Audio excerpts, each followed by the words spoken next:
What you doing there, Bill? I'm applying a delicious bottle of Roberta's Loving Goodness Ranch dressing to my trim. Get out of here, Nibbles. Oh, Bill. What? What you need is a coating, not a dressing. Coating? What's that? Let me show you. This is Cerakote Trim Coat. Trim Coat is a ceramic coating, so you know that when we say it'll last at least 200 washes, we mean it. 200 washes? It's impossible. Not with a coating. Dressings have an oily appearance and all perform about the same. While they may make your trim look nice for a little while, they wash off quickly when compared to Cerakote Trim Coat.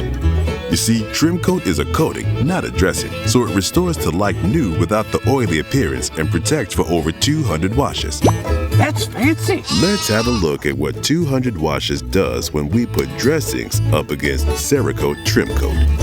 As you can see, the dressings only last about 3 washes, while Trim Coat lasts 200 washes and looks almost as good as when first applied. Well, tickle me silly. Cerakote Trim Coat is a dandy. Oh! Thank you. I needed that. There's dressings, and then there's Cerakote Trim Coat. Get your coat on.